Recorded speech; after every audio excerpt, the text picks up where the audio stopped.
पंडित रविशंकर शुक्ल विश्वविद्यालय के इस पॉडकास्ट में आप सभी का स्वागत है। आज हमारे साथ हैं डॉक्टर अमरेश श्रीवास्तव जी, जो कि विश्व स्तर पर मान्यता प्राप्त मनोचिकित्सक और शिक्षक हैं, जिन्होंने क्लिनिकल केयर, जन स्वास्थ्य, अनुसंधान और नीति में 40 से अधिक वर्षों का अनुभव प्राप्त किया है। वेस्टर्न यूनिवर्सिटी कनाडा में एमेरिटस प्रोफेसर हैं और लासन हेल्थ रिसर्च इंस्टीट्यूट में सहायक वैज्ञानिक भी हैं। साथ ही सर यूके, कनाडा और अमेरिका से फेलोशिप भी प्राप्त हैं। सर, आपका बहुत बहुत स्वागत है। धन्यवाद। साथ ही हमारे साथ हैं प्रोफेसर प्रियंवदा श्रीवास्तव जी, जो कि school of studies in psychology में प्रोफेसर हैं। साथ ही she is also associate director in centre for women studies of Pandit Ravishankar Shukla university, Raipur. मानसिक स्वास्थ्य हमेशा से ही एक ज्वलंत मुद्दा रहा है और वर्तमान परिप्रेक्ष्य में हम देखें तो ये समस्या और भी उभर कर सामने आ रही है। सर, हम आपसे जानना चाहेंगे कि प्रेजेंट कंटेक्स्ट में छात्रों के सामने सबसे बड़ी मानसिक समस्या क्या आ रही है? सबसे अच्छा प्रश्न तो ये है कि उनके जीवन में समस्या सबसे अच्छा आयाम तो ये है कि उनके जीवन में समस्या आ रही है, और मनोवैज्ञानिक समस्याएं सारी समस्याओं का प्रतिबिंब है। उदाहरण, मान लीजिए कोई अपनी जीवन की किसी भी समस्या से परेशान है, तो उसका पहला लक्षण क्या है? परेशानी, दुख, यही मनोवैज्ञानिक समस्या है। मनोविज्ञान हर कण कण में बसा हुआ है उन्हें कुछ भी होगा तो मनोवैज्ञानिक समस्या होगी। अब प्रश्न आता है कि वह मनोवैज्ञानिक समस्याएं कौन सी हैं जो उन्हें अधिकतम होती। तो ऐसा शोध में भी पाया गया है, अपने आसपास के जीवन में भी आप देखेंगे कि आजकल छात्रों में तनाव की समस्या बहुत है, मानसिक तनाव की समस्या बहुत है। और दूसरी समस्या है अवसाद की, डिप्रेशन की, और तीसरी समस्या है आत्महत्या की। ये सारी समस्याएं किसी एक कारण से तो होती नहीं, ये होती हैं कॉम्बिनेशन ऑफ फैक्टर्स से। चाहे वो घर की समस्या हो, पढ़ाई की समस्या हो, जीवन की सुविधाओं की समस्या हो, या उनकी आशा, आकांक्षा, अभिलाषा की समस्या हो, या कंपटीशन की समस्या हो। ये सब मिलके एक तरह का इस प्रयोजन में समस्या का निर्माण होता है। इसके लिए ये आवश्यक है कि बहुत से लोग इस बात के लिए पहले से वल्नरेबल रहते हैं, उनमें ऐसी संभावना रहती है और वे ऐसी संभावनाओं के कारणों से गुजरते भी हैं। तो हम ये नहीं कह सकते कि कौन अच्छा था या कौन बुरा था और उसे मानसिक समस्याएं उत्पन्न हो गई। साधारणतया तो ये उन लोगों में ज़रूर होता है जिनके घर में कोई समस्या, मानसिक बीमारी की रही हो, या वो अपने बचपन में किसी समस्या के शिकार रहे हों, और फिर वो जब कॉलेज में आते हैं तो समस्याएं बढ़ती हैं। मगर बहुत से लोग इन समस्याओं से जूझ सकते हैं, लड़ सकते हैं। एक तबका है 20 से 30% का जो समस्याओं से जूझने में उन्हें समस्याएं होती हैं। तो आप अगर पूछेंगी कि इनके कारण क्या हैं, तो मैं बता रहा हूँ कि मूल कारण है इनएबिलिटी टू कोप। उनके जीवन की, उनके मनोस्थिति की बनावट कुछ ऐसी है जिसमें लचीलापन कम है। मैं तो ये जानना चाहूँगी कि आजकल जो युवा है, जो समाज जनमानस है, काफ़ी अवेयर हो चुका है। अभी जानता है कि वो तनाव में है, उसको विषाद हो रहा है या चिंता हो रही है, कुंठा हो रही है, पर एक ऐसा ये कंटिन्यूअम है, वह कब पता लगेगा कि वो सामान्य से असामान्य की तरफ जा रहा है। ये बहुत मतलब एक लाइन अपने को ड्रॉ करनी है। आइडेंटिफिकेशन की बात कर रही हैं आप, उसमें 2-3 मुद्दे बहुत महत्वपूर्ण हैं। एक तो कि उस युवा को मालूम पड़ रहा है कि नहीं, दूसरा उनके आसपास के लोगों को मालूम पड़ रहा है कि नहीं, ये दोनों बातें अलग अलग हैं। आसपास के जो लोग हैं उन्हें यदि ज्ञान हो तो वे उसे पहचान सकें, दूसरा कोई तरीका नहीं है। तो हम जब कहते हैं कि अवेयरनेस बढ़ाएंगे तो इसका क्या मतलब? हम उन्हें ये बताते हैं कि मानसिक समस्याओं के लक्षण क्या है जी सर। और मानसिक समस्याएं होने की परिस्थितियां क्या हैं।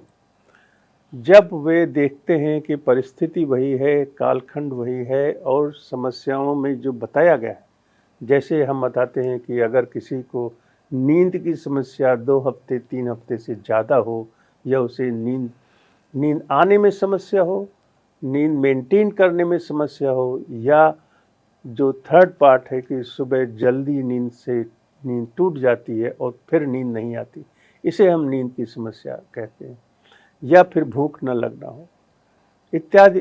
कुछ 10-12 ऐसे लक्षण हैं जो हम लोगों को बताते हैं डिटेल में कि आप ध्यान रखिए, और अगर उन्हें याद रहता है तो वे अपने बच्चों में इतना तो ज़रूर पहचान सकते हैं कि कुछ हो रहा है।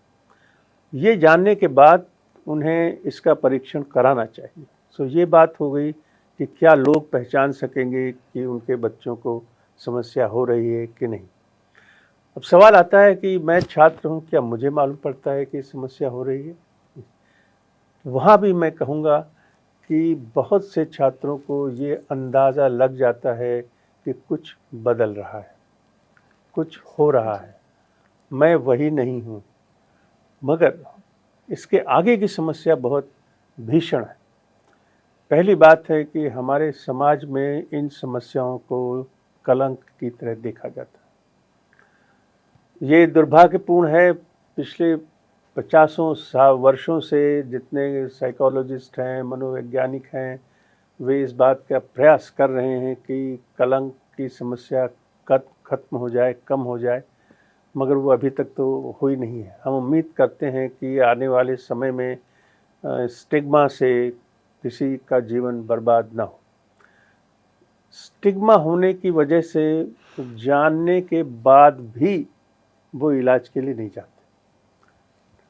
ये उसके कॉन्सेप्ट, यानी कि अपने देश में, अपने समाज में 100 में से 85 लोगों को इलाज नहीं मिलता। उसका ये कारण नहीं है सिर्फ कि सुविधा नहीं है, सुविधाएं होते हुए भी वे इलाज का उपयोग, सुविधाओं का उपयोग नहीं करते। तो स्टिग्मा, देन अनअवेयरनेस। फिर एक सेक्शन ऐसा है जिसमें है डिनायल। उन्हें सामने दिखता है कि आग लगी हुई है और उनकी प्रवृत्ति ऐसी है कि नहीं, हम खाते पीते घर के लोग हैं, हमारे घर में ये बीमारी नहीं हो सकती। मतलब बरसात का ये वो पानी है जो आपके घर में रहेगा, मेरे घर में नहीं आएगा, क्योंकि we are well to do people and we have no problem, ये तो हो ही नहीं सकता। जब तक वो इस बात पे विश्वास करने लगते हैं तब तक बहुत देर हो चुकी होती है। डिप्रेशन बढ़ जाता है, साइकोसिस बढ़ जाता है, एडिक्शन बहुत अधिक हो जाता है।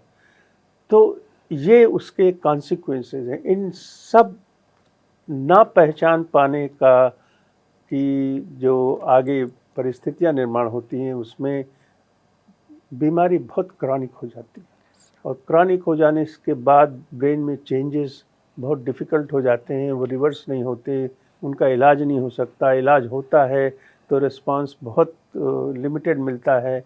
रिस्पांस लिमिटेड मिलता है, उसके बाद उनकी प्रोडक्टिविटी उतनी नहीं बढ़ती जितनी बढ़नी चाहिए, और उनमें सुसाइड का रिस्क बना रहता है। फिर वापस बार बार रिलैप्स होता है। तो ये सारे कॉम्प्लिकेशन होती हैं इलाज देर से कराने में। अब आजकल होता क्या है, हम लोग अर्ली इंटरवेंशन प्रोग्राम यूथ के लिए चलाते हैं, जिसमें कि हाउ टू ये जो बाधाएं हैं इनको पार कैसे किया जाए। सबसे हमारा उत्तर इसमें है कि हम वो क्यों होता है ये तो एक बात है, मगर इन बाधाओं को हम पार कैसे करें। तो कई तरह के एक्सपेरिमेंट होते हैं। उसमें ये है कि ये सारे बच्चे अस्पताल के आसपास तो रहते नहीं, ये हैं स्कूलों में, कॉलेजेस में। अभी वेस्टर्न कंट्रीज़ में अर्ली इंटरवेंशन प्रोग्राम अच्छी तरह से चलता है। पिछले 20-25 वर्षों से और इसी विषय में मैं काम करता रहा हूँ। तो इसमें जैसे सोशल वर्कर्स स्कूल में जाती, स्कूल के काउंसलर से मिलते, वो कहती है कि जैसे ही कोई लक्षण आपको मालूम पड़े आप हमें बुलाएं, हम आएंगे। तो वो विजिट करती हैं, उससे मिलती हैं, कन्विंस करती हैं कि भाई इलाज ले। इसी तरह जितने ऐसे ग्रुप्स हैं, जैसे स्पोर्ट्स का ग्रुप है, फुटबॉल की टीम है, क्रिकेट की टीम है, स्कूलों में ड्रामा की टीम है, जिसमें छोटे छोटे ग्रुप्स में ये बच्चे रहते हैं अपने कॉलेज में, अपने यूनिवर्सिटी में, उनके ग्रुप ऑर्गेनाइजर से भी वो संपर्क में रहते हैं। तो मान लीजिए, अच्छा एक अच्छी बात ये है कि बहुत से देश में आई होप कि हमारे यहाँ भी हो जाए कि कैचमेंट एरिया बेस सर्विसेज रहती है। मतलब जैसे हम कहीं बैठे हैं तो यहाँ के 10 किलोमीटर में हम जाएंगे, मिलेंगे और वो लोग हमारे यहीं आएंगे। वहाँ ऐसा नहीं होता कि हमें मालूम नहीं है कोई पेशेंट कहीं आता है, कोई कहीं आता है, तो आप प्रोग्राम बना नहीं सकते। तो बहुत से तरीके अपनाए जा रहे हैं कि इन बाधाओं को पार किया जा सके। एजुकेशन सबसे आवश्यक है, मानसिक स्वास्थ्य की शिक्षा देनी चाहिए। और जैसा कि मैंने पहले भी कहा है, मेरे विचार में मानसिक स्वास्थ्य के पाठ्यक्रम अन्य पुस्तकों के पहले 2 पन्ने पे लिखे जाने चाहिए और इसके कोर्सेज चलने चाहिए यूनिवर्सिटीज़ में, कॉलेजेस में। जैसे आप स्पोर्ट्स सिखाते हैं या कोई म्यूज़िक हर किसी को सिखाते हैं, 15 दिन का कोर्स हो या 1 हफ्ते का कोर्स हो ओरिएंटेशन का। तो ये सब तरीके हैं जो जिससे हम इन समस्याओं से लड़ सकते हैं। और सारी यूनिवर्सिटीज़ में एक दिन ऐसा आएगा कि स्टूडेंट मेंटल हेल्थ के प्रोग्राम सभी जगह होंगे और ये सारी बाधाएं दूर हो सकेंगे, ऐसा हमारा विश्वास। मैं ये समझती हूँ कि सर बच्चे अपनी इस मानसिक स्वास्थ्य को लेके एक संवाद स्थापित करें, दूसरों से बातचीत करें कि मुझ में ये चेंजेस आ रहे हैं। ये साइकोलॉजिस्ट एक रोल प्ले कर सकते हैं, मगर आपस में बातचीत करने से उनकी समस्याओं का माने क्या स्तर है, उनका एडजस्टमेंट क्या चल रहा है, ये मैटर ऑफ एडजस्टमेंट हो रहा है। आजकल के परिवेश में हम देख पा रहे हैं कि इरिटेशन, टेंशन, एग्रेशन ये भी बढ़ रहा है। बच्चे बिहेवियरल इश्यूज बहुत दिखाई पड़ रहे हैं। Apart from sleeplessness, eating problems are there and communication जो पैटर्न्स हैं वो भी चेंज हो चुके हैं सर। तो ऐसी स्थिति में जो स्टूडेंट्स हैं वो अपने आप को एक एडजस्ट करने में बड़ा मुश्किल पाते हैं। तो इसमें हम लोग क्या मैंने उनको क्या कह सकते हैं कि वो अपनी मेंटल हेल्थ को लेकर के कैसे एक प्रकार से अवेयर हों और सारी चीज़ें ये कैसे कम्युनिकेट किया जाए। ये मतलब एक बीमारी से बचने की एक पूर्व अवस्था है कि भाई समझ आ रहा है मुझको कि कहीं ना कहीं मुझ में एडजस्टमेंट इश्यूज आ रहे हैं, लेकिन मैं उसको किससे संवाद करूं, कैसे बात करूं एट इनिशियल स्टेज। सर थोड़ा देखिए, ये सबसे महत्वपूर्ण मुद्दा है। इसमें 2 तरह की समस्याएं, सामाजिक परिवर्तन और सांस्कृतिक परिवर्तन इतना आया है कि आज का युवा पहले की तरह एक दूसरे में जुड़ा हुआ नहीं। संवाद ना होने का कारण ये है कि उनमें संवाद की क्षमता ही नहीं, उन्होंने सीखा ही नहीं है संवाद। जो कल्चर ऑफ आइसोलेशन बन गया है, जैसे आप बच्चा कॉलेज जाता है, आता है, फिर ट्यूशन जाता है, आता है, कुछ और सीखता है, आता है, और कभी माता पिता के पास इतना समय नहीं होता कि वो उसके साथ बिता के सांस्कारिक शिक्षा दे सके। फिर कॉलेजेस में जो माहौल है वो भी बहुत बदल गया है। तीसरा, कल्चरली इंडिविजुअलिज्म ये घर कर गया है कि हमें दूसरे से क्या, हम अपने आप में परिपूर्ण हैं। I am enough. जैसे कि मैं बताऊं कि किसी बस में डबल डेकर में मुझे मेरे मित्र ने बताया कि 2 लोग बैठे, एक ने कहा मैं काफ़ी तनाव में, दूसरा कहता है मैं अपने आप में काफ़ी हूँ। तो इस तरह की जो परिपूर्णता होती है कि आप खुद को जब परिपूर्ण समझते हैं तो आप दूसरों के लिए कुछ कर सकते हैं। तो ये शिक्षा कि आप जीते हैं अपने लिए नहीं, दूसरों के लिए, ये शिक्षा समाप्त हो गई है। इसकी वजह से संवाद नहीं है। भाई आप अपनी समस्या शेयर करना चाहेंगे तब संवाद तो हो स्थापित होगा। जब आप समझते हैं कि हमें अच्छा आजकल एक तो ये हो गया है economic development has taken place the society somewhere else, इतना आर्थिक आर्थिक संपन्नता आई है कि कोई किसी से नोटबुक शेयर नहीं करता। अब एक किताब से 2-4 लोग नहीं पढ़ते और अब साथ में आइसक्रीम खाने तो जाते हैं रात को, मगर उनमें उस तरह का दोस्ताना नहीं होता है। तो लोग अधिक अकेले हैं।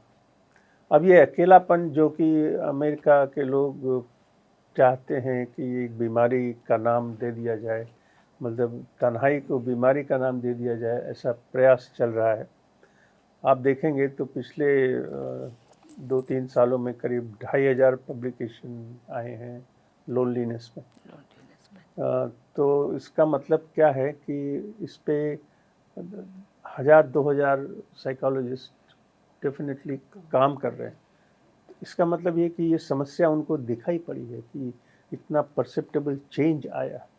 तो बातों को संक्षेप में कहते हुए मैं कहूँगा कि बच्चे उसके लिए जिम्मेदार कम है और उनके आसपास में उनका परिवार और समाज की बदलती हुई परिस्थितियाँ अधिक जिम्मेदार हैं। अब लोग ये कहना कि आप जाइए दूसरे के यहाँ रहिए, दूसरे के लिए कुछ करिए, बगल वाले का काम कर दीजिए, मतलब मिलने जुलने की और समाज की रहने की प्रथा ऐसी हो गई है कि आप फ्रीली किसी के यहाँ जा ही नहीं सकते। तो और यही बातें महानगरों में अधिक दिखाई पड़ती हैं। उन्हें सिम्टम मालूम पड़ते हैं, मगर जैसा कि मैंने कहा कि बड़ी आसानी से उनके पास में एक्सेस टू केयर है नहीं। दोस्त रह नहीं गए हैं, काउंसलर के पास इन छोटी छोटी समस्याओं के लिए कोई जाता नहीं है क्योंकि वो कोई ट्रेडिशन सेट नहीं हुआ है। अब मीनिंगफुल कम्युनिकेशन दैट मीन्स एक अच्छा संवाद स्थापित करने के लिए यूनिवर्सिटी या कॉलेजेस की जिम्मेदारी बहुत अधिक है। उन्हें ये देखना चाहिए कि दो लोगों में दोस्ती का आयाम कैसे बढ़ाया जा सकता है। एक देखिए, शिक्षा का उद्देश्य बदल गया। शिक्षा का उद्देश्य ये नहीं रह गया है कि हम एक संपूर्ण युवक मनुष्य की परिकल्पना रखें। ये उद्देश्य हो गया कि आप मार्क्स लीजिए, जाइए, अच्छी नौकरी पाइए, बात खत्म हो गई। फिर चाहे आप मेंटली आपके मेंटल हेल्थ ठीक हो या ना ठीक हो, लोगों ने ये समझ लिया कि मानसिक स्वास्थ्य का कोई लेना देना नहीं है ज़िंदगी से, सफलता से, जबकि वे नहीं जानते कि मानसिक स्वास्थ्य ही एक ऐसा आयाम है जो उनके और उनकी सफलता के बीच खड़ा है। अगर वो फोकस नहीं कर पाएंगे, उनमें मूड अपना रेगुलेट नहीं कर पाएंगे तो वो कभी पढ़ नहीं पाएंगे, कभी सक्सेसफुल नहीं हो पाएंगे। सो पूरा कॉन्सेप्ट ही गलत है। मेरे विचार से शिक्षा इंस्टीट्यूट में सारी चीज़ें मेंटल हेल्थ को न्यूक्लियस में रख के विचार की जानी चाहिए। सर। मतलब what is the nucleus of our educational system. वो कहेंगे कि सक्सेस ऑफ स्टूडेंट, कोई कहेगा how many students pass from here, how qualitative teachers we have. No, that's not important. The nucleus should be mental wellbeing.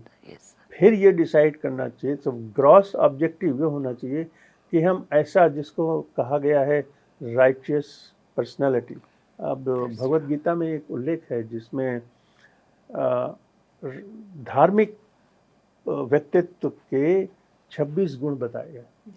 उन 26 गुणों में वही बात कही गई है जो हम लोग साइकोलॉजिकल वर्च्यूज में कहते हैं कि गुस्से पर आपको विजय पाना, आपको परोपकार में निश्चय रखें। सो ये कैरेक्टर जो है, there is no educational system which builds character. Sir मुझे ये लगता है कि आज की सोसाइटी में ज़्यादातर लोगों में ट्रस्ट नहीं है, होप नहीं है, विश्वास और आशा की जो कमी है ना सर, ये मानसिक स्वास्थ्य को मतलब नेगेटिविटी की तरफ ले जा रही है। यदि मेरा दोस्त मुझसे बात कर रहा है तो भी दोस्त दोस्त है, लेकिन विश्वास कितना है मेरा, कितना मैं उसके ऊपर भरोसा कर सकती हूँ। आजकल के बच्चों के पास सोशल नेटवर्क के कारण उनकी दोस्ती बहुत है, मगर वो दोस्ती कितनी विश्वासपूर्ण है, ये शायद उनके मेंटल हेल्थ को प्रभावित तो करता ही है सर। फंक्शनल फ्रेंडशिप जो होती थी पहले कि 40-50 साल पुराने दोस्त जो एक विश्वास में रहते थे, एक पुकार आई कि खड़े हो गए, शायद उसकी कमी है। और इस कारण से मुझे लगता है कि जो मेंटल हेल्थ है बच्चों की, जो लगातार तनाव में रह रहे हैं, ब्रेकअप्स सर, रिलेशनशिप ब्रेकअप्स जो हैं कितने फ्रिक्वेंट हो गए हैं, और ये बच्चों में अवसाद क्रिएट करते हैं, बच्चों में इंस्टेबिलिटी क्रिएट करते हैं। तो ये एक बहुत बड़ा मुद्दा हो गया है एजुकेशन सिस्टम में, ब्रेकअप्स, देन डिप्रेशन, और फिर उनका फोकस सारा हट जाता है पढ़ने से। देन ये जो सुसाइडल थॉट्स हैं उनको आने लगते हैं, एडजस्टमेंट इश्यूज होने लगते हैं। सर इस बारे में आप थोड़ा सा इस पर प्रकाश देखिए, डालें। ये जो इशू आपने बताए हैं, इसमें 2-3 इशू समस्या।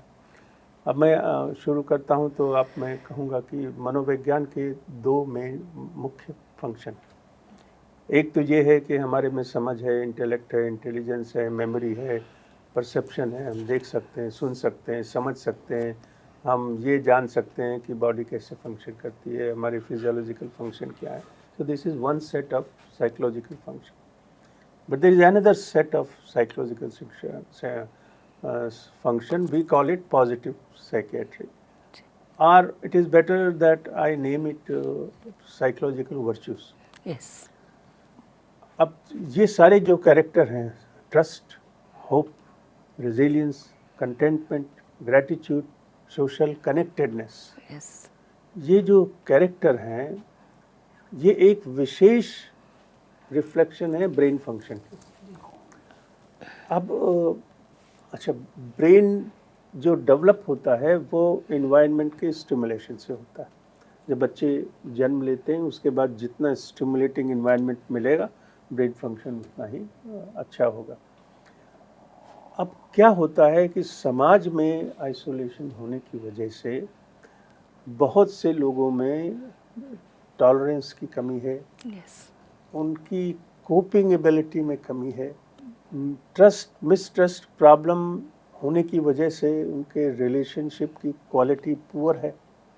जब रिलेशनशिप की क्वालिटी पुअर है सो इट इज़ फ्रेजाइल, और ऊपर से उनमें एक सेंस ऑफ ऑटोनॉमी ऐसी है कि well I can do without any help, yes. I can manage it. And he or she is not that important. I am more important. That's true. So, all right, you have a right to think, but whether you have capacity to get, adjust and tolerate. अभी ये जो मुद्दा है, देखिए mental health के कई component, उसमें एक है सोशल हेल्थ। हम कहते हैं टोटल हेल्थ के कई component, one Yes. Is mental health, the second is Social, social health, the third is spiritual health. spiritual health, social. Spiritual health के कॉन्सेप्ट को WHO ने रिजेक्ट किया था, लेकिन रिसर्चर्स कंटिन्यूड इट फ्रॉम 1955 और something. मगर आज की हालत में spiritual health is a very tight component of human being, Yes.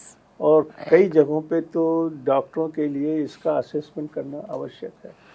हमारे देश में भी काफ़ी रिसर्च हो रही है इसमें, और ये पाया गया है कि स्पिरिचुअलिटी मतलब हम we are not talking about God and religion. हम इस बारे में बात करते हैं कि whether as an individual somebody believes that there is someone who controls, and I believe in that power.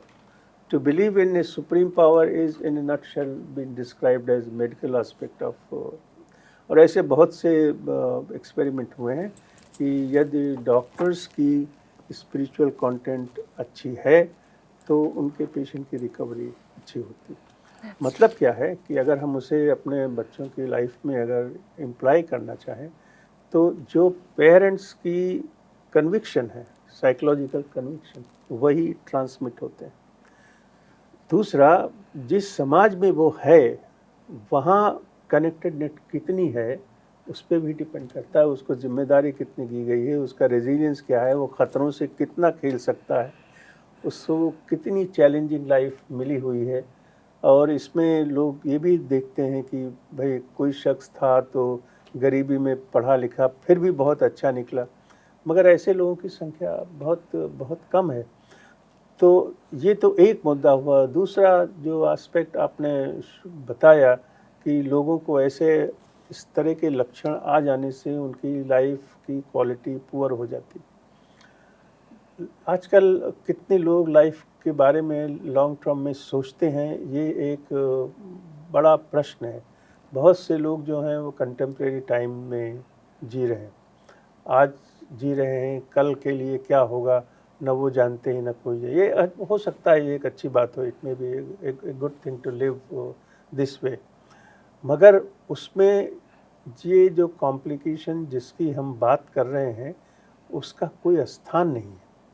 अगर ये चाहेंगे, इनको अगर सिखाया जाएगा कि लाइफ का पर्पस ये भी है, quality of life will be determined how you think about others and how you help others. जो हम आप जानेंगे जो अल्ट्रुइस्टिक बिहेवियर का कंपोनेंट है, तो इसका मतलब ये नहीं कि दधीच ने अपनी हड्डी दे दी, सिर्फ इसके छोटे छोटे फ्रैक्शन भी हैं। It is one of the character of human being. अगर आदमी इतना सेल्फिश हो जाएगा कि सिर्फ अपने लिए जिएगा तो ये व्यवस्था ही टूट जाएगी। तो मेरा ख्याल है सोशल साइंस में जो बताया जाता है कि जिस तरह से एक psychological balance of group of people और सोसाइटी मेंटेन होती है, वो एक अच्छे बिहेवियर से होते हैं। 10 आदमियों के बीच में अगर एक आदमी आएगा जो डिसरप्टिव होगा, इम्पल्सिव होगा, तो पूरे ग्रुप के डायनामिक्स वो ख़राब होते हैं। तो मैं फिर कहूँगा कि इनको ठीक करने के लिए या ऐसा ना हो उसके लिए संस्कार और बच्चों के जो वृद्धि है, विकास है, मानसिक विकास की तरफ ध्यान दिया जाना चाहिए और उनके साथ समय बिताना चाहिए। उन्हें शिक्षा देनी चाहिए कि व्यक्तित्व क्या है, पर्सनैलिटी क्या है, वो कैसे बनती है, उदाहरण देनी चाहिए।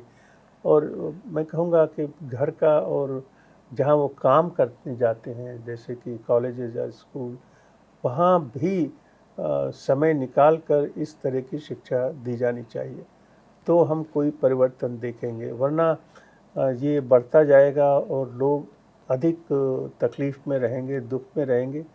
और जब सुविधाएं नहीं हैं, तो जैसे कि वेस्टर्न कंट्रीज़ में है, सभी यूनिवर्सिटी में पूरा इंतज़ाम होता है, department of college mental health, जिसमें साइकेट्रिस्ट हैं, काउंसलर हैं, सोशल वर्कर हैं। स्टिग्मा कम है कि I have difficulty and they just walk in, तो वो तो कैंपस में मौजूद है। फिर वहाँ कोई ऐसी बात नहीं है, बहुत कम होता है कि ये आदमी पागल के डॉक्टर के पास जा रहा है, ये कहीं जा रहा है। ये सब बातें समाप्त होनी चाहिए। मानसिक अस्वस्थता को लोग अन्य बीमारियों की तरह ही लेते हैं। जी हाँ, ये हमारे देश में जैसे इसको स्टिग्मा माना जाता है, वहाँ पर जैसे ही कुछ मानसिक रूप से यदि अपने आप को विचलित महसूस करते हैं लोग, तो डॉक्टर्स के पास चले जाते हैं या मनोवैज्ञानिक सहायता लेते हैं, जिससे कि उनको अपना स्वास्थ्य बनाए रखने में ठीक लगे। सर, आपका कहने के अनुसार हमारी जो सामाजिक व्यवस्था है, जिसमें हमारे ग्रैंड पेरेंट्स का बहुत महत्व हुआ करता था और शायद उनकी जो बातें होती थी वो बहुत सारे समस्याओं को समाधान भी करते थे और ये मनोवैज्ञानिक रूप से लोगों को स्वस्थ बनाते थे। अभी भी मैं महसूस करती हूँ कि जब भी मुझे कभी समस्या होती है, मैं अपने पेरेंट्स के पास चली जाती हूँ और एक दो सेंटेंसेस बोल करके ही जब वो उत्तर देते हैं मुझे सॉल्यूशन मिलता है। और ये जो गैप आज के समाज में आ गया है ग्रैंड पेरेंट्स और बच्चों के बीच में, ये बड़ा मुश्किल का समय है। जो समाधान को खोजने में वो इंटरनेट का सहारा लेते हैं, जहाँ पर उनको डिसाइड करने में दिक्कत होती है कि क्या वो सही या गलत का निर्णय लें, वो वहाँ पर मानसिक रूप से एक कॉन्फ्लिक्ट में आते हैं। कुंठा भी उनमें दिखाई पड़ती है और दबाव भी है। तो इसको लेकर के आप कुछ यदि कहना चाहें। देखिए, हमारे समाज का स्ट्रेंथ क्या है, वो है परिवार। जी। तो हमारे यहाँ किसी को वो कौन है ये कह के पुकारा नहीं गया। कोई जैसे कि कुंती पुत्र, तो परिवार के साथ नाम जुड़ा हुआ है। साउथ में आप जाएंगे तो नाम में गांव का नाम, गांव का भी जुड़ा हुआ है। यस। महाराष्ट्र में आएंगे तो आपके नाम में आपके पिता का नाम जुड़ा है। अगर आप नाम बताएंगे कि जिसमें पिता का नाम नहीं है तो इसका वो मजाक में भी पूछ सकते हैं कि आपका पिता नहीं है। तो इसका मतलब ये है कि family is inseparable part of mental health development. फिर आप देखिए, एजुकेशन में स्कूल का महत्व एक नया प्रयोग है। अगर आप हमारा 2000 साल का इतिहास देखें कि स्कूल कब से आए, सारी शिक्षा दीक्षा बहुत सा भाग अगर गुरुकुल में नहीं जाना था तो परिवारों में भी होते। आज भी गांव में, मतलब जहां हम क्या कहना चाहते हैं, जहां स्कूल नहीं है या जो दस्तखत नहीं कर सकता, क्या उनके मानसिक स्वास्थ्य खराब है? नहीं है ऐसा। सो आप इस डिस्कश पे हम आते हैं कि सबसे बड़ी unit family is a unit. अब आप एग्जामिन कीजिए, ये तो बहुत से एक्सपेरिमेंट हुए हैं, बहुत से रिसर्च हुई है कि फैमिली पैथोलॉजी, फैमिली में कॉन्फ्लिक्ट और फैमिली में ये होगा तो बच्चों में क्या असर होगा, और कोई अल्कोहलिक होगा तो उसके बच्चे कैसे होंगे, किसी को स्किज़ोफ्रेनिया होगा तो उसका परिवार कैसा रहा होगा, और किसी के बच्चे को कुछ समस्या है तो उनकी माता कैसी रही होगी। इन पे फुल होस्ट ऑफ लिटरेचर। मगर हम उसको जब साधारण जीवन से रिलेट करते हैं तो उसका मतलब क्या है? उसका मतलब है कि परिवार से संबल मिलता है। मैं आपको जैसे बताऊं कि एक पब्लिकेशन हमारे यहाँ रिसर्च हुई, जिन लोगों ने स्कूल के बच्चों ने सुसाइड अटेम्प्ट किया, तो जब इलाज हो गया तो उनसे पूछा गया कि ऐसी क्या बात थी जो होती तो आप अटेम्प्ट ना करते। तो अधिकतर लोगों ने कहा कि हमारे परिवार के लोग हमसे बात करते तो मैं ये ना करता। So the communication in the family is a protective and preventive factor. अब किसी भी कारण से कहें, वो कारण इकोनॉमिक है या एजुकेशन है या वुमेन लिबरेशन है, आप कोई भी नाम दे सकते हैं। जमाने के बदलने का सबसे बड़ा विक्टिम युवा वर्ग रहा है। Whether economic growth of this world has contributed positively in terms of mental health capital to the youth is a debatable question, is a large and debatable question. आप ये भी देखें कि बहुत से देश की जीडीपी बढ़ गई, पर पर्सन इनकम $12,000 हो गई, मगर जैसे जैसे वो बढ़ी, incidence of mental disorders, incidence of mental health conditions वो भी बढ़ गई। मतलब देश आगे जा गया और इंसान वहीं खड़े खड़े रोता रह गया। तो ये क्यों हुआ है? ये इसलिए हुआ है कि मटेरियल ग्रोथ का अपना एक कॉस्ट है। There is a definite cost and that cost is being paid by the youth. Somebody is depressed, somebody is anxious, somebody is having relationship problem. अगर गर्लफ्रेंड ने कुछ कह दिया तो आपने टॉलरेट नहीं किया और वो चले गए, या गर्लफ्रेंड, देखिए आज हमारे समाज में, जैसे मैं उदाहरण के लिए बोल रहा हूँ, कोई बच्ची प्रेग्नेंट होगी तो उसका बॉयफ्रेंड तो छोड़ के जाने की नहीं सोचेगा। मगर दूसरे समाज में, मैं किसी भी समाज को बुरा नहीं कहना चाहता, ये अनकॉमन नहीं कि मैं तो ऐसा चाहता नहीं था, ये आपकी your problem, it's none of my business, is a standard thing which is walking in the life of youth today. And so ये जो परिवर्तन आए हैं, ये परिवारों के टूटने से आए हैं, समाज की व्यवस्था से आए हैं, हमारे बाजारीकरण से आए हैं, इकोनॉमिक डेवलपमेंट से आए हैं। हर शख्स सोचता है, मैं कहता हूँ कि भाई आप जो फीमेल्स हैं उन्हें 5 साल की छुट्टी दे दीजिए, बच्चों को अगर बनाना है, आप क्यों उनको बुलाते हैं? मगर ये thought process is an unwelcoming thought, कोई विश्वास नहीं करेगा।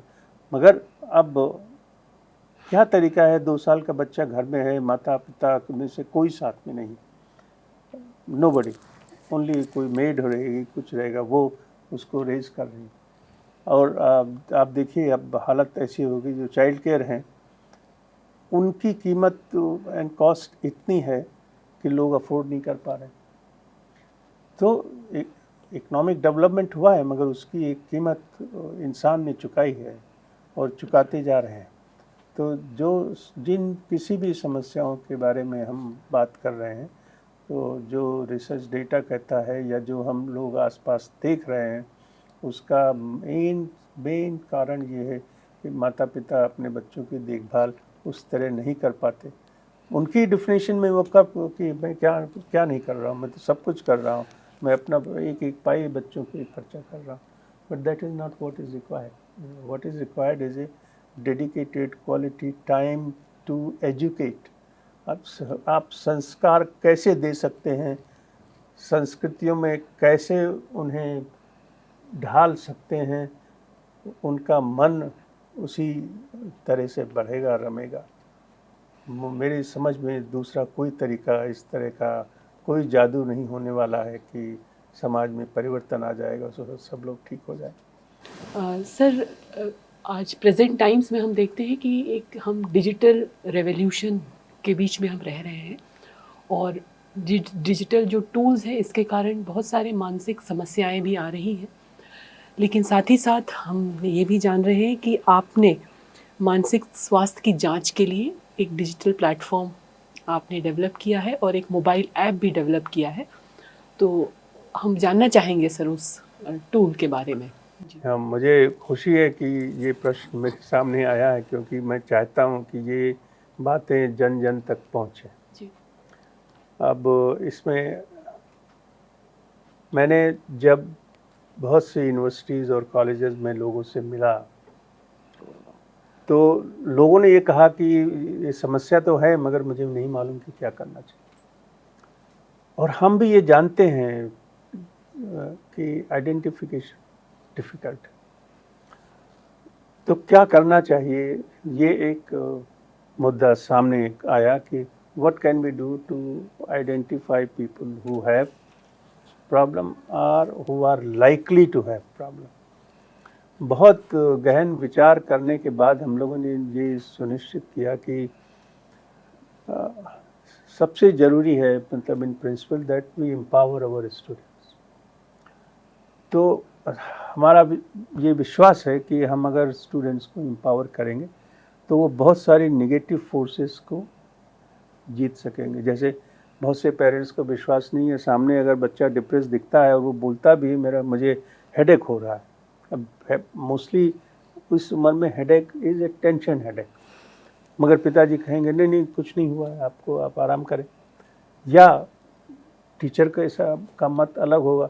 सो बच्चों को जहाँ अभी मैंने ये बात की कि ऑटोनॉमी अच्छी लग रही है, उन्हें इस बात की स्वतंत्रता नहीं है कि आप अपने बारे में सोचें, और उसे अप्रिशिएट नहीं किया जा रहा।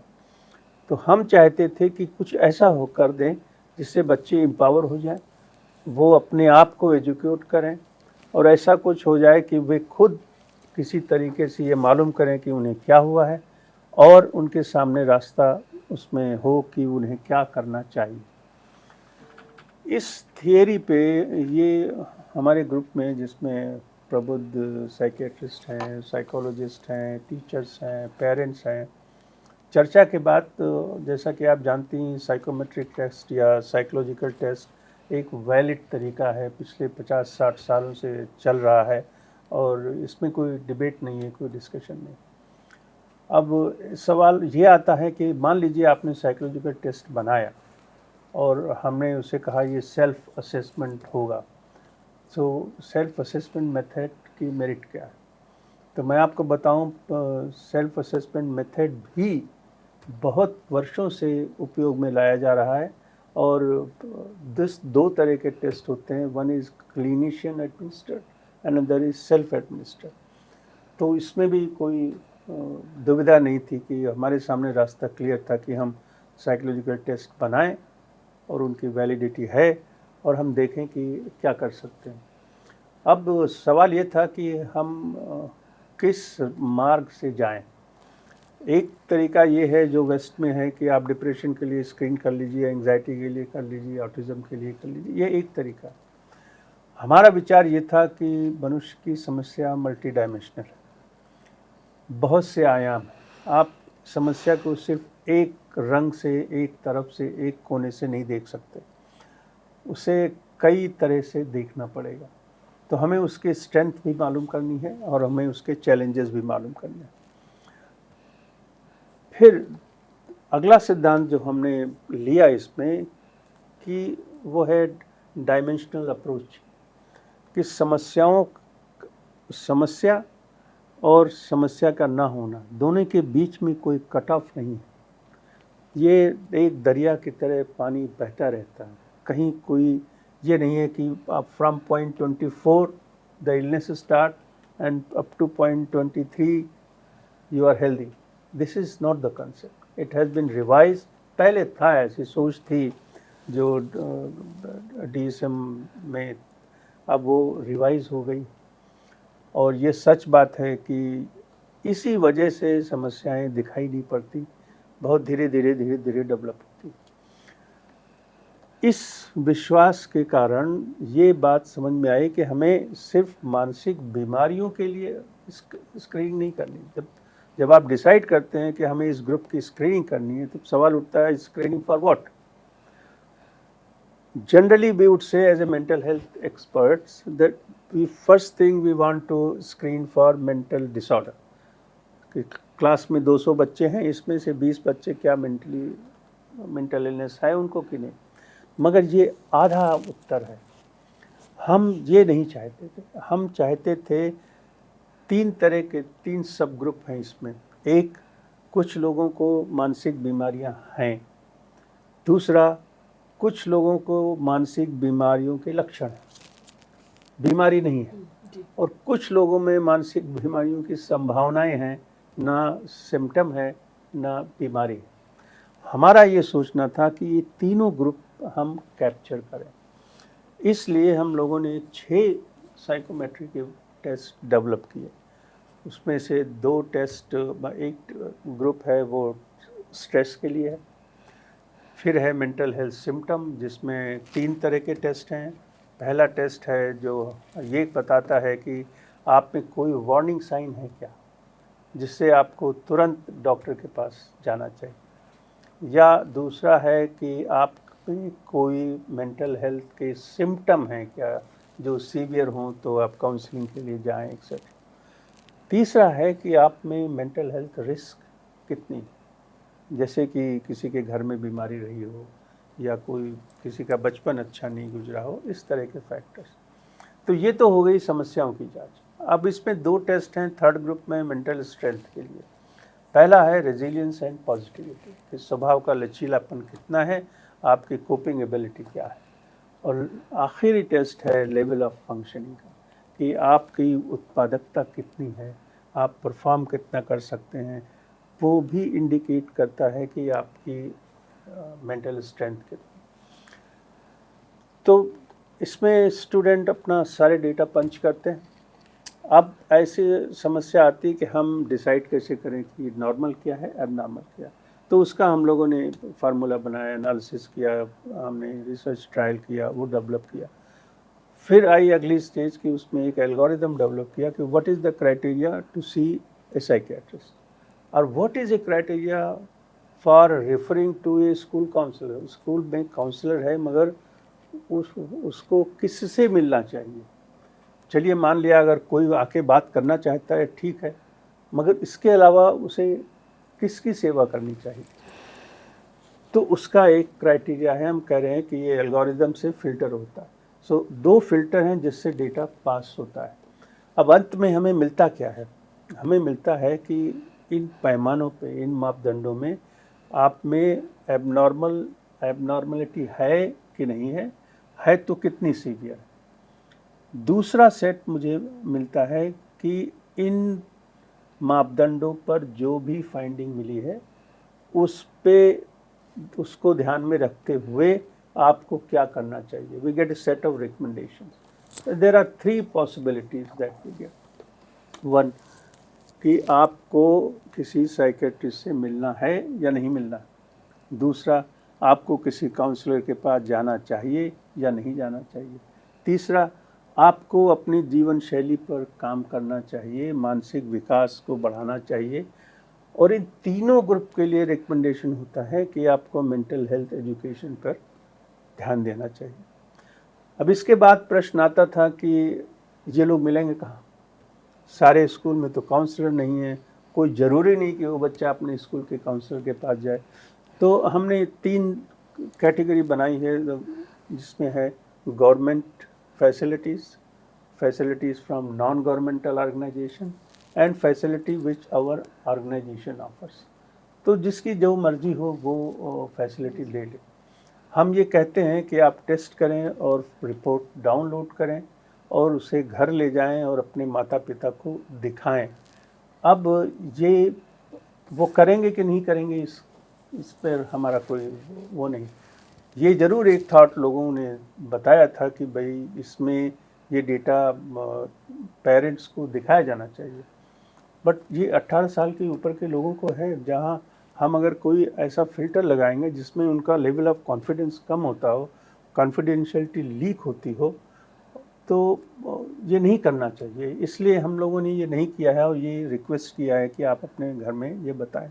देखिए, ये जो ऑटोनॉमी एंड कॉन्फिडेंशियलिटी और कंसेंट का मामला है, हमारे समाज में बहुत कॉम्प्लिकेटेड है।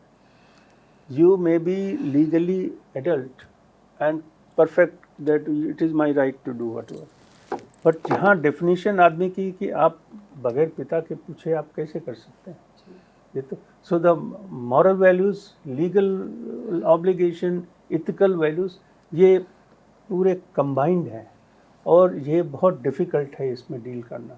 तो हमने ये जो पूरा प्रयोग है इसमें ऑटोनॉमी है, कॉन्फिडेंशियलिटी है, प्राइवेसी है, डेटा मैनेजमेंट है जो गवर्नमेंट के रिकमेंडेशन के अनुसार है।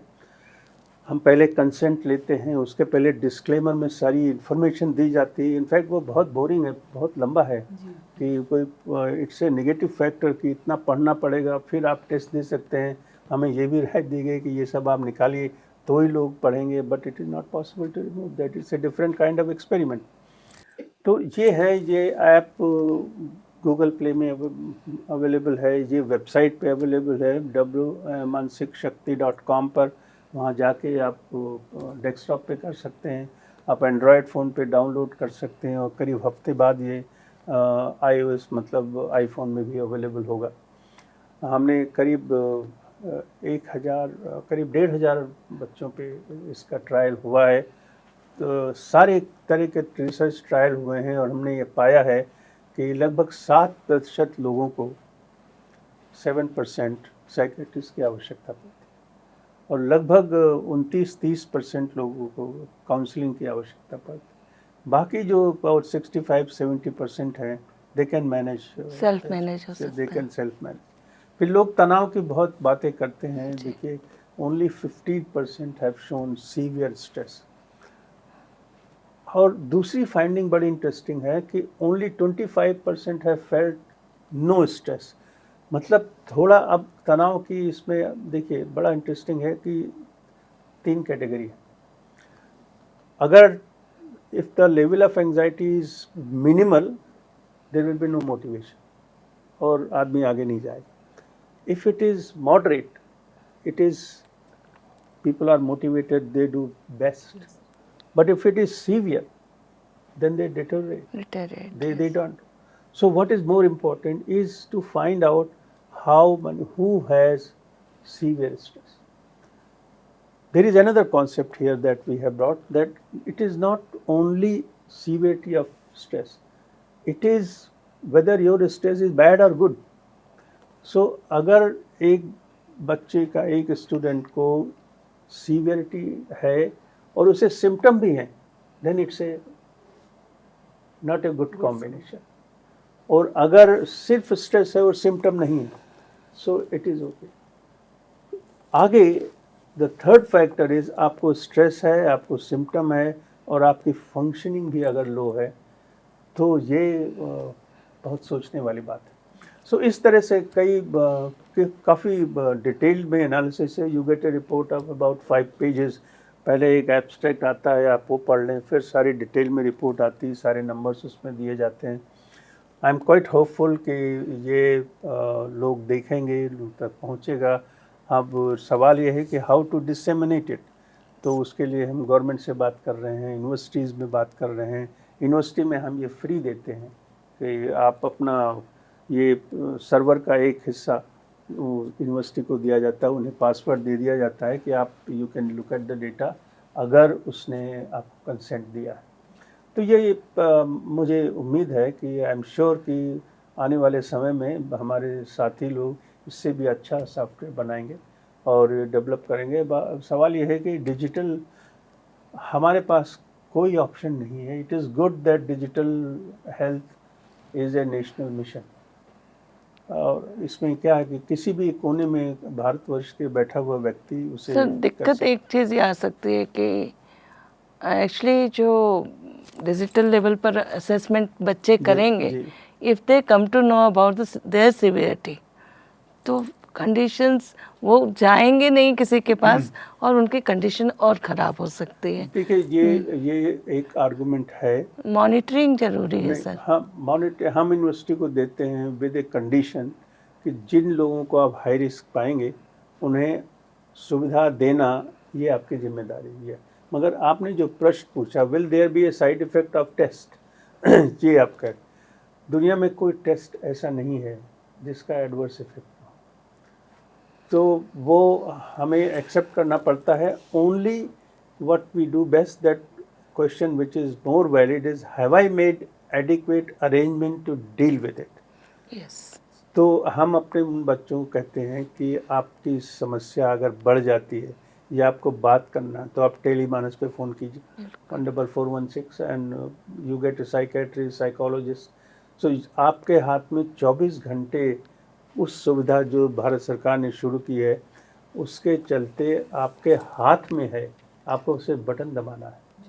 तो ये रिस्क मैनेजमेंट जिसको हम कहते हैं, अब जैसे यूनिवर्सिटीज़ में रिस्क मैनेजमेंट ये है कि हमने उनसे प्रॉमिस लिया, अगर स्टूडेंट खुद करेगा और उसे इन बातों की जानकारी नहीं है तब समस्या ज़रूर हो सकती है। ऐसा लोग कहते हैं कि ये टेस्ट किया तो जो सुसाइडल नहीं तब वो सुसाइड, ये गलत बात है। तो किसी की मतलब सुनने से कि अगर सुसाइड के बारे में बात करेंगे तो दिमाग में सुसाइड का कैप्सूल घुस जाएगा, ये मिथ है। ये ऐसा विचार नहीं होना चाहिए। और हमने ये एक्सेप्ट किया कि लेट अस लॉन्च इट, जो जैसी समस्या आएगी we will deal with it. Sir, आखिरी में एक फ्रेमवर्क आप बता दीजिए जिससे यूनिवर्सिटी में इसके एक जागरूकता लाने में देखिए, उसमें 2-3 बातें हैं। हम अगर कहें कि हम लोग एक नेशनल पॉलिसी डॉक्यूमेंट डेवलप कर रहे हैं कि जो हम लोगों के सामने रख सकें, यूनिवर्सिटी में रख सकें, स्टेट गवर्नमेंट को दे सकें, तो कि होना क्या चाहिए। किसी भी यूनिवर्सिटी में वो पूछे कि भाई आप कह रहे हैं स्टूडेंट मेंटल हेल्थ की सर्विस डेवलप करें तो क्या करेंगे। तो पहली बात तो ये है कि उन्हें 3 लेवल पे काम करना है, student, teachers and parents. Student के लाइफ में 3 ही लोग। At the time of admission the commitment of teacher and parents should be very clear that we will and you have to be a stakeholder in the mental well-being program. ये pre condition होगी admission की कि ये हमारे जैसे कि school के बाकी रूल होते हैं, आपको स्कूल की ड्रेस पहननी है, लोग उसके लिए प्रेस करते हैं, जबकि ड्रेस कोई कुछ भी पहन के आए कुछ फ़र्क नहीं पड़ता उससे. So the institution and parents should commit कि we will do everything which is revolving around mental well-being of the student. That is fundamental. Then the institution should commit 3 things. One, they will develop mental health education. Second, they will change the culture so that positive mental health can be promoted. And third, that student has access to care. उन्हें समाज में जैसे अपने यहाँ भी हर university किसी न किसी प्राइवेट प्रैक्टिशनर से कनेक्ट हो सकती है. आप 4 साइकेट्रिस्ट पैनल पर रख सकते हैं, 10 साइकोलॉजिस्ट रख सकते हैं, आपके यहाँ सोसाइटी में अवेलेबल है. They will not even charge, क्योंकि जब कोई केस सामने आएगा तब की बात है. But mere availability makes a difference. It gives them a confidence कि yes there is something available.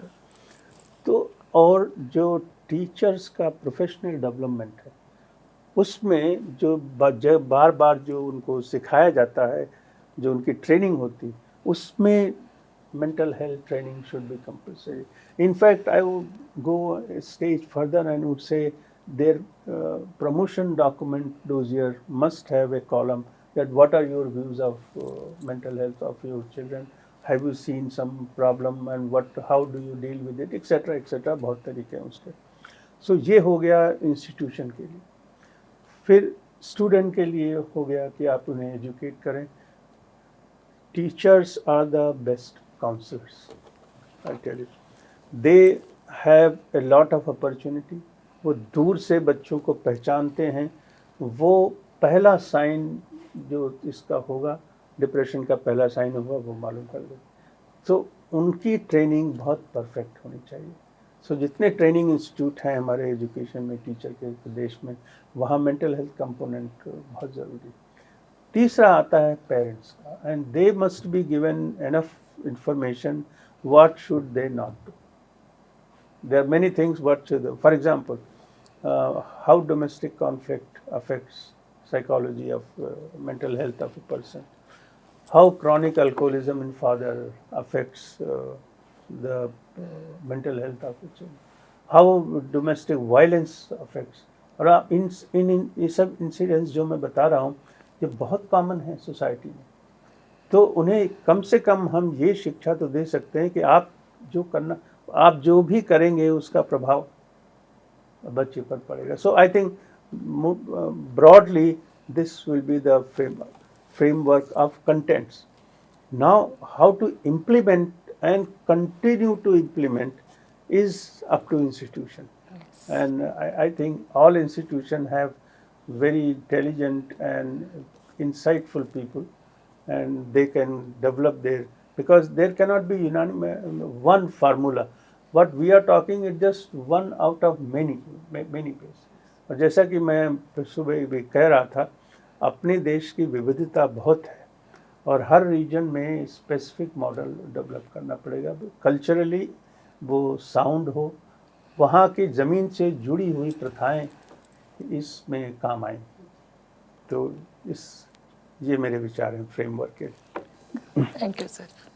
Sir आज की चर्चा बहुत ही इंटेंसिव जो चर्चा रही, और इसमें हमको आपके जो पर्सपेक्टिव्स हैं और आपकी जो लाइफ लॉन्ग एक्सपीरियंस है वो आपने हम सबके साथ शेयर किए. और निश्चित ही इससे हमारे जो श्रोता हैं जो हमारे इस पॉडकास्ट को सुन रहे हैं उनको भी बहुत इसका लाभ मिलेगा. साथ ही जो इंस्टीट्यूशंस हैं, जो फैकल्टी मेंबर्स हैं और जो छात्र हैं, उनके लिए भी ये लाभदायक रहेगा, ऐसा मुझे पूर्ण विश्वास है. आप दोनों का पुनः धन्यवाद कि आपने अपना कीमती समय दिया और हमारे श्रोताओं के साथ इतनी सारी बातें आपने शेयर करी. धन्यवाद धन्यवाद सर.